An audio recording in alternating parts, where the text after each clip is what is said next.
Hey, everybody. Welcome to this week's episode of Active Measures. I'm here with Olga Lautman, and we are here today to talk about how the Kremlin tried to infiltrate America's electoral systems. And if you read our Substack newsletter yesterday, you have a lot of the facts. So Olga, what I want to do is take some time today to talk about what this means for now.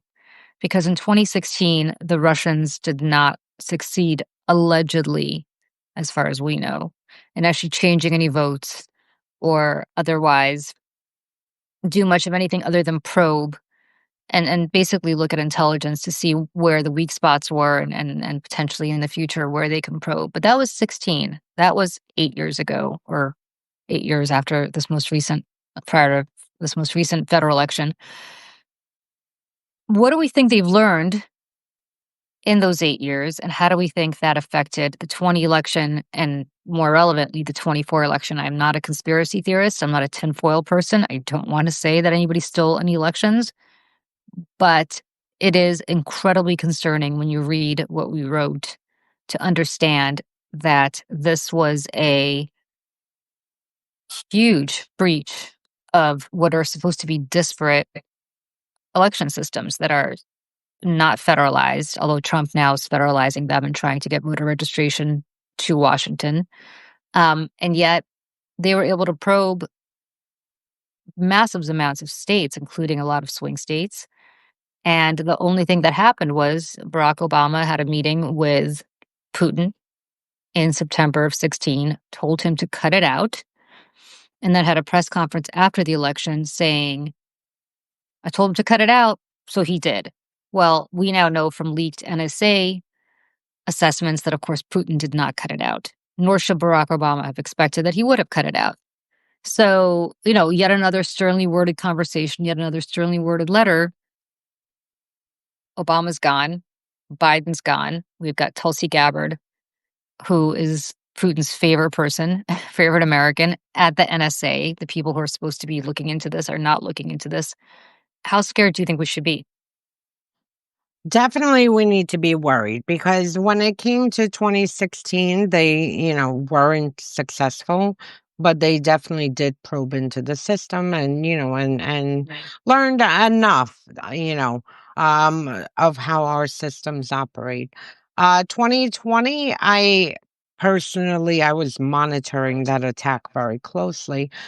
I don't think that they really, put together a well thought through full attack on the 2020 election, minus, the operations via Dirkach and Giuliani to undermine Biden and his family and to run disinformation operations.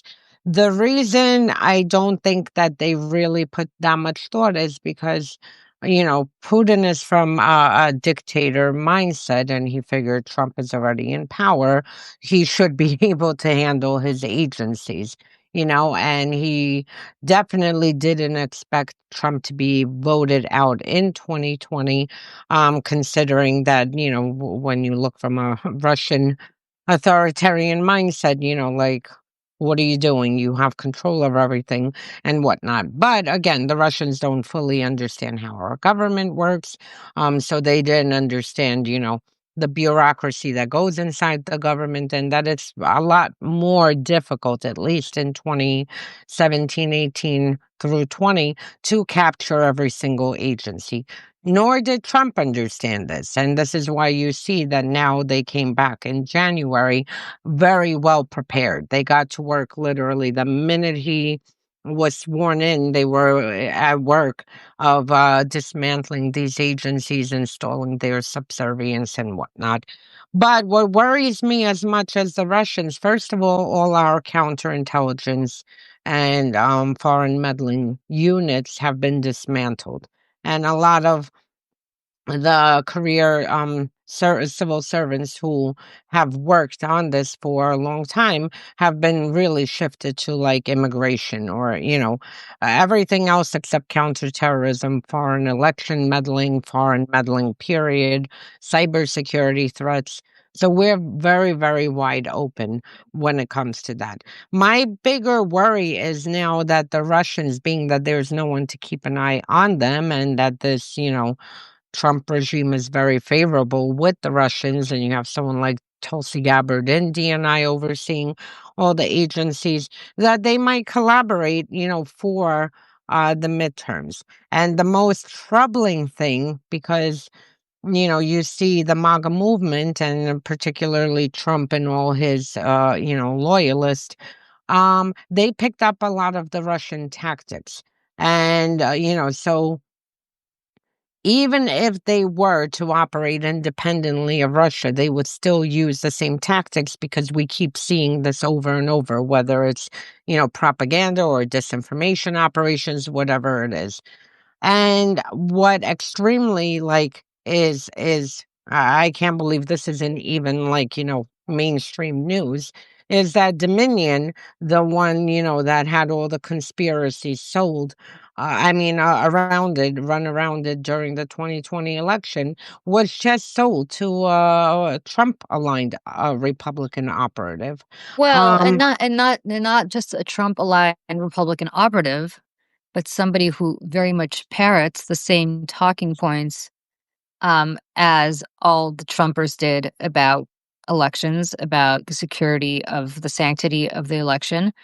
I mean, really, the language is just almost one for one what you saw. And Dominion is used in over 50 or 27 states, including several very prominent swing states, and including places like California, which have a very important election. California is a very important election coming up this November, that may change their map into partisan redistricting, which would allow Democrats to potentially pick up to 5 seats. All of this should be of grave concern. And I just want to tell you, Olga, I am sitting here. You see, I'm not in my usual place. I'm in a very poorly lit room. I'm sitting in the green room, and I want to show you guys. Sitting in Morning Joe's green room because I'm about to go on MSNBC. So you could see, I don't know if you could see this, but all these pictures of Joe Scarborough with all these different people. And the only reason I point this out, it just so happens that I don't know why I'm in Morning Joe, but none of the people in this building where I'm sitting, and this is as good as it gets for the Democratic Party, are focusing on this with the laser focus that they should, right? I mean, Morning Joe, who's the great savior of morning television from a liberal perspective, I guess, not only ran and bent the knee to Donald Trump, and it gives me so much pleasure to say that as I'm sitting here. Um, but they're not talking about this stuff. And this is something that should be of just immense, immense, immense concern to everybody. Because as you pointed out, you have a foreign government probing 9 years ago into our election systems. 9 years ago to the day, an NSA leak showed that they were probing and got into our election systems. At the same time, 9 years later, you have Dominion being bought by a Trump aligned former Board of Elections supervisor from St. Louis. And, you know, they are so prepared, whether they're working in tandem with the Russians or not, or it's just that the Russians are doing things that are helpful to them and they're reaping the benefits of that. We don't know what is going on. But the truth of the matter is, we're sitting here and I'm just looking at this. I mean, I'm looking at the photographs that I'm surrounded by, and it's like, Morning Joe talking to all the usual glitterati people you would think who like hang out at, Michael's down the street for lunch, but nobody's banging the drum. Nobody's doing anything. this And is what nobody's talking worries about it. me. That's Yeah. exactly what worries me, because again, Trump and his cronies came back prepared. And Oh, now yes. Russia is excellent with assisting in election theft and interference. And I mean, they will continue to do so. Now they could do it openly, because there's really no one to stop Trump. Yep. And frankly, he basically has been doing everything very openly. But my biggest concern is that, immediately, not only did they start dismantling the task force and agencies that, are meant to protect us, again, with cybersecurity attacks, foreign election meddling. The Russians, I mean, are literally sitting parked in our nuclear, how you call it, back rooms, back doors, and all our other critical infrastructure. And this doesn't just go for Russia. I mean, this is China, this is Iran, this is North Korea. We have no one home to monitor this. And at the same time, like you said, Trump immediately began dismantling anything with, with our election infrastructure. And the Department of Justice has been focused, besides, putting out indictment after indictment. We have another indictment coming probably this week with Bolton. Besides this, they have been literally going state by state demanding voter rolls so they can, obtain every single thing. And I mean, certain states have sued to stop this and have refused to give this information. But the bottom line is, you have them really going after the infrastructure, after all the voters.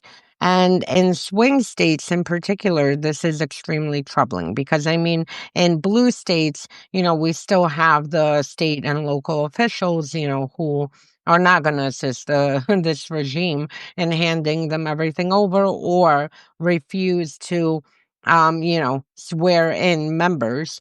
But here you have them literally, dismantling the systems. And now the one voting system that was, at the center of all the attention of the conspiracy by these Trump, sociopaths, is now the one that is, taken by them. I mean, everything is so extremely worrying when it comes to this. And this is, I mean, we're 1 year away from midterms, and no one is discussing it. The most I hear is Pritzker, warning about the Insurrection Act being enacted in order to for 2026 midterms.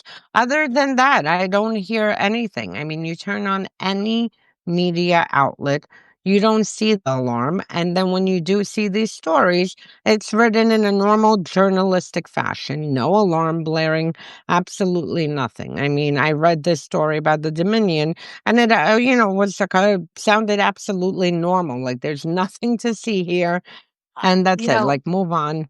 I That's that. haven't seen any real coverage of this. Now, I've been watching cable news more often than I typically have been the last few days because just following the Israeli-Palestinian conflict, which again, let me just put in parentheses here. The framing around that is so absurd that it is mind-boggling to me that people think that somehow are buying into Donald Trump deserving the Nobel Peace Prize, bringing peace in our time and whatnot. I mean, they had a ceasefire when Trump came in. Hostages have been released before. They have a ceasefire now. Good for him for getting the rest of the hostages out. I'm thrilled for those families. I'm thrilled for Israel. I'm thrilled for, the region for the 24 hours that this ceasefire held. But it was apparent to everybody on earth that there will be no long-lasting peace because Hamas has not been disarmed. Hamas has not given up its ideology of driving every Jew in Israel into the sea. Benjamin Netanyahu needs this war to stay in power because the minute this war ends for real, there's going to be a commission of inquiry about what went wrong. And believe me, all the decades that he was funding Hamas to keep them separated from the Palestinian Authority will come to light. The intelligence failures of October 7th will come to light, and he'll go back on trial, which has been continuing, about of his bribery and corruption charges. So, if you're Netanyahu, the clock just ran out on you yesterday, you need to restart it again. So it is not in anybody's interest for this war to end, which is why neither side signed this stupid peace agreement that they all went to Sharm el-Sheikh to, boast about yesterday in Egypt. I was very happy to see Keir Starmer there. I was very happy to see Recep Erdogan there. None of them have Didn't any. None of them have I? anything to do with this. So Sorry, yeah, sorry to cut you off, but yeah, was I losing it? Because I was watching, and he turned around and like asked Starmer, like he was referring to him as the president of Canada. Did yeah. I imagine this? Did No, that happen? and yeah, and let me just say this: where's Jake Tapper? Because if Joe Biden had done this, we'd be on volume 17 of how Joe Biden is senile right now, and of course, nobody's writing about that. So I say this because what we should be talking about is this. What we should be talking about is the fact that you have a foreign power that wishes us ill, that 9 years ago probed our election systems, and their tactics have only gotten better, both because they have and also because they learned things 9 years ago and probably 4 years ago and probably last year that they learned that they're going to implement for either this November, where they'll probably screw around in New Jersey, Virginia, and California, which are the states with the 3 big elections this year, or they'll just figure out what to do for next year. None of that is being covered right now. I mean, that's a big problem. The fact that a Republican Trumper bought Dominion, 27 states use Dominion, that's a problem. We should talk about that. The fact that we have continued assault by that same foreign power, we should be talking about that. We're not talking about that. We're having some sort of crazy victory party over a Middle Eastern peace that probably will be broken in the next 4 hours. I mean, if I would be shocked if the day ends without it being broken by one side or the other. And it's the same nonsense that you're hearing. And again, I'm sitting here at 30 Rock as I'm telling you this, but I mean, what I'm about to go on TV and talk about right now is important, but it's not this. It's not a 5 alarm fire, and that's what we should be ringing right now. So it's the reason I think we wanted to sort of talk about the today and not what happened in 16 is because if you want to know what happened in 16, please go and read our active measure series, including yesterday's newsletter, either on Olga's Substack Unmasking Russia or on mine, Salty Politics. It's totally free to read, so please do. But what we didn't get into in those newsletters, because we talk about 16 and not today, is what that means for today. And the massive media failure, in the same way that the media failed in 16 by running after these WikiLeaks stupid disclosures about John Podesta's, risotto recipes and didn't see the forest for the trees. The same thing is happening right now, right this very moment. And that's a problem. Absolutely. And I mean, they're not getting any better. And look, the Middle East is not my region. I know enough of it, of Yeah. monitoring Russia's operations there. But I also, watched the past 2 days. And thank God the hostages are home. I mean, this honestly, thank God finally these families can move on with their life. I mean, they've been paralyzed for 2 years with their loved ones, stuck in tunnels. And I mean, we've seen the condition of a lot of the hostages that were previously released and whatnot. But I was watching the past 2 days and I really felt like I was like, this is gaslighting on another level. I mean, I it's mean, insane.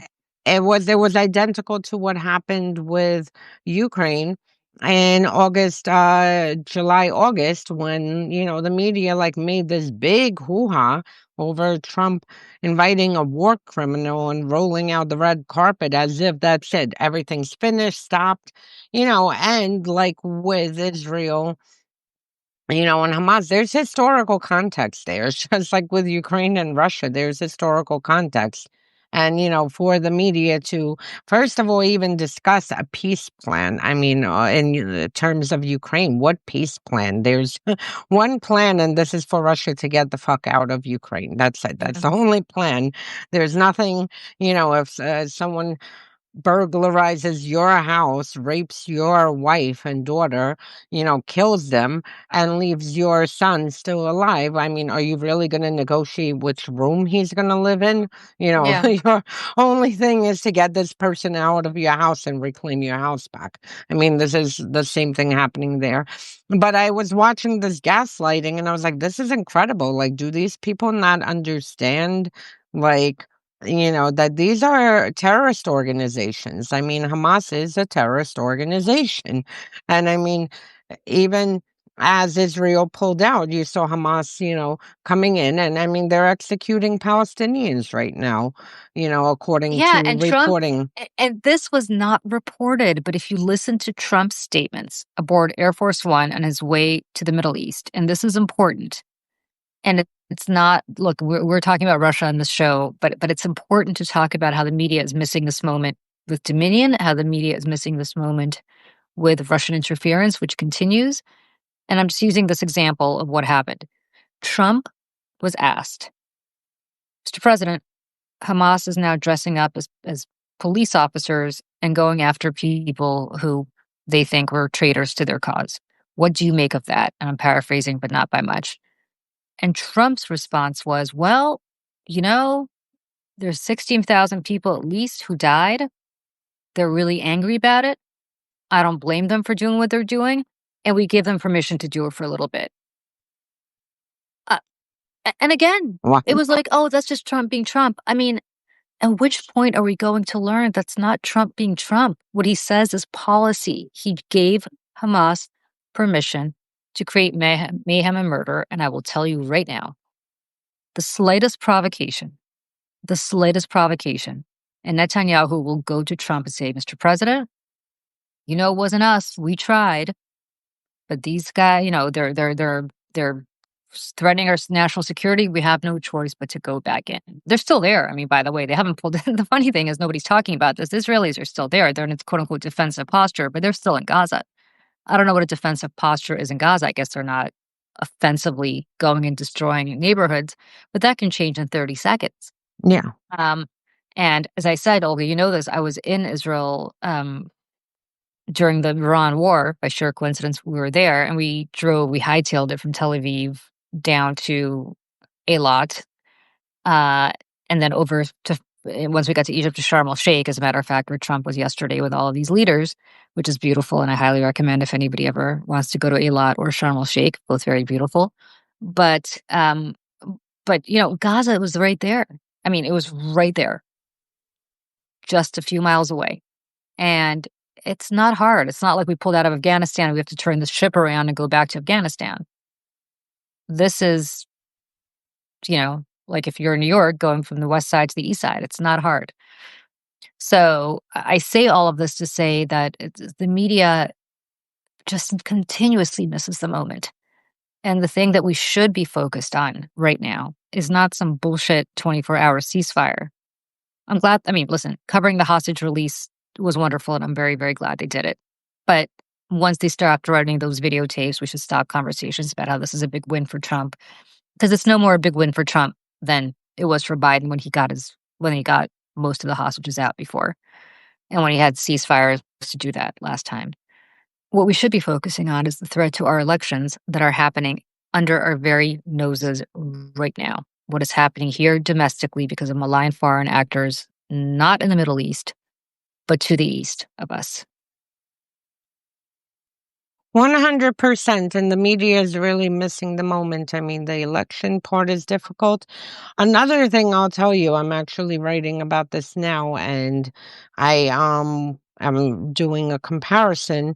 This is another thing. If you watch TV or even read the main papers, it's barely been discussed. And that was the Terrorism Act directive that Trump signed last month. I took the language off of the White House of this directive and am comparing it to the terrorism directive that Putin signed in 2002. And I mean, it is extremely, I mean, troubling. First of all, the fact that media is not even covering the fact of how broad a sweep this is, and that you and I and anyone who speaks out against this regime or investigates the regime can, be labeled as terrorist. Any organization that looks into, ICE abuses, or, I mean, frankly, anything. It's a very broad, sweeping directive, same like Putin's, countering terrorism in 2002. And then on top of it, the foreign agents law that he enacted in 2012. But literally, this is the same blueprint. And this is another thing that's like getting no attention. And we see the lightning speed that Trump is moving this time around, because I mean, he's really done what Putin, it took Putin, I don't know, 5, 6, 7 years, in some cases 19 years to get to, certain points. Trump is doing this in months, months. So, I mean, if it took Putin, 19, 20 years for expanding the final expansion of the foreign agent law in 2019, if it took him that long in Trump speed, it's going to take that's next year for us because he's literally accomplishing things, like when Putin came in, he didn't go straight after universities like this. No, So, no. bluntly, he did, but it was behind the scenes. It wasn't, making any waves. It wasn't as blunt as this. And it took years, not a few months to do this. And these are the things I've really, I mean, Russia's always there in the wings to assist Trump to stay in power. And you have them having the expertise between the probing of our election systems, between all the laws and how the laws can be enacted and how they can be read and interpreted to be used to, quash dissent and silence opposition. And these are things that are not being discussed. And I mean, we literally are 1 year from midterms. And the fact that there is no alarm being sound even on Department of Justice actions. I mean, the fact that Well, they're going state by state demanding voter rolls, the fact that, all the election infrastructure is being captured by the federal government, that they're probing themselves. Demanding access to election infrastructure in Michigan and other states where it's in right now court being yep, litigated because the states. So yep. I mean, Come on there's a in. lot happening. I gotta go run, you guys. I gotta go do the show. So tune into MSNBC in the next couple of minutes if you want to hear stuff that's not this, not as important. And we'll see you all Thursday at 11 a.m. Eastern for another episode of Pox Americana. Sorry, we were off the last couple of weeks. Olga was under the weather, and I was traveling the week before. Thanks, everybody. Bye. Bye. Have a good show. Thanks.